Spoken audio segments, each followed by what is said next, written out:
ನಮಸ್ಕಾರ big boss. ನಾನು ರಕ್ತದಾನಿ ಮಂಜು, ಮೈಸೂರು. ಕಳೆದ ಕೋವಿಡ್ ಟೈಮಲ್ಲಿ ನಮ್ಮ ಆತ್ಮೀಯ ಸ್ನೇಹಿತನಿಗೆ ಅವರ ತಂದೆಗೆ ಹುಷಾರು ತಪ್ಪಿದಾಗ ರಕ್ತದ ಅವಶ್ಯಕತೆ ಇದ್ದ ಕಾರಣ ಎಲ್ಲೂ ಕೂಡ 2-3 ದಿನ ನಾವು ಹುಡುಕಿದ್ರು ಕೂಡ ರಕ್ತ ಸಿಗ್ಲಿಲ್ಲ. ಮಂಡ್ಯದಿಂದ ಒಂದು ಹುಡುಗಿ ಬಂದು ರಕ್ತದಾನ ಮಾಡ್ತು. ಆಗ ನಾನು ಡಾಕ್ಟರ್ನ ಕನ್ಸಲ್ಟ್ ಮಾಡಿದಾಗ ರಕ್ತ ಎ ನೆಗೆಟಿವ್, ಎ ಪಾಸಿಟಿವ್ ಈ ತರ ವಿಭಿನ್ನ ರೀತಿಯಲ್ಲಿ ರಕ್ತ ಇದೆ, ಯಾರು ಕೂಡ ಮುಂದೆ ಬರಲ್ಲ, ಅದು ಸಿಗೋದು ಕಷ್ಟ, ಅದನ್ನ ಪ್ರತಿದಿನ ಸಮಸ್ಯೆಗಳು ತುಂಬಾ ಇದೆ ಅಂತ ಹೇಳಿದ್ರು.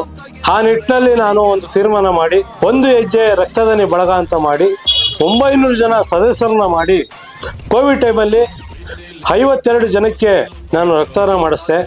ಅವತ್ತು ವಿಜಯ ಕರ್ನಾಟಕದವರು ನನಗೆ ಕರೋನಾ ಇರೋ ಅಂತೇಳಿ ಒಂದು ಪಟ್ಟವನ್ನು ಕೊಟ್ಟರು.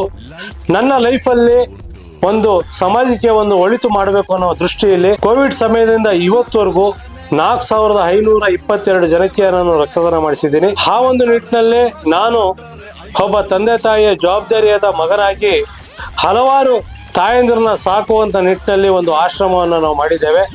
PGRSS ನಿರಾಶ್ರಿತರು ಮತ್ತು ವೃದ್ಧರ ಬೃಂದಾವನ ಅಂತೇಳಿ ಮಾಡಿ ಕಳೆದ ಒಂದು 3 ವರ್ಷದಿಂದ ರಸ್ತೆ ಬದಿಯಲ್ಲಿ ಇರುವಂಥ ತಾಯಂದಿರನ್ನ ಕರ್ಕೊಬಂದು ರಕ್ಷಣೆ ಮಾಡಿ ಅವ್ರನ್ನ ಸಾಕುವ ನಿಟ್ಟಿನಲ್ಲಿ ಒಂದು ಸೇವೆಯನ್ನು ಸಲ್ಲಿಸ್ತಾ ಇದ್ದೇನೆ.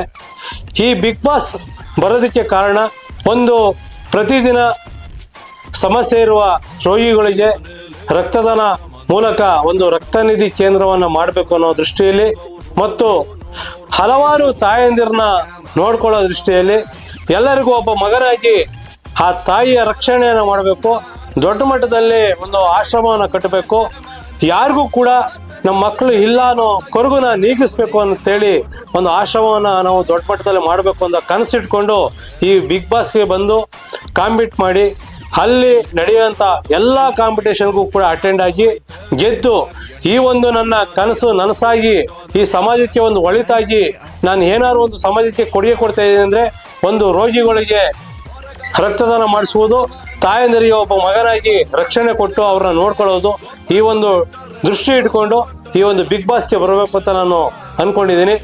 ಸಮಾಜದಲ್ಲಿ ಎಲ್ಲರೂ ಕೂಡ ಇವತ್ತು ಒಂದು ಪ್ರೀತಿಯಿಂದ ನನ್ನ ರಕ್ತದಾನಿ ಮಂಜು ಅಂತ ನನ್ನ ಗುರುತಿಸಿದ್ದಾರೆ. ಬಿಗ್ ಬಾಸ್ ಒಂದು ಅವಕಾಶ ಕೊಟ್ಟರೆ ಇದನ್ನ ನನ್ನ ಜೀವ ಇರೋವರೆಗೂ ನಾನು ನಡೆಸ್ಕೊಯ್ತೀನಿ ಅಂತ ಈ ಮೂಲಕ ನಾನು ಹೇಳ್ತಾ ನಾನು ಕೂಡ ಬಿಗ್ ಬಾಸ್ಗೆ ಬರೋಕ್ಕೆ ರೆಡಿ ಇದ್ದೀನಿ. ಅವಕಾಶ ಕೊಟ್ಟರೆ ಖಂಡಿತವಾಗ್ಲೂ ನಾನು ಬಂದು ಗೆದ್ದು ಈ ಒಂದು ಏನು ಆಸೆ ಕಟ್ಟಿದ್ದೀನೋ ಆ ಆಸೆನ ನನಸಾಗಿ ನಾನು ಸಮಾಜಕ್ಕೆ ಒಂದು ಕೊಡುಗೆ ಕೊಡಬೇಕು ಅಂತ ಈ ನಿಟ್ಟಿನಲ್ಲಿ ನಿಮ್ಮನ್ನ ನಮಸ್ಕರಿಸುತ್ತಾ ನಾನು ಕೇಳ್ಕೊತೀನಿ.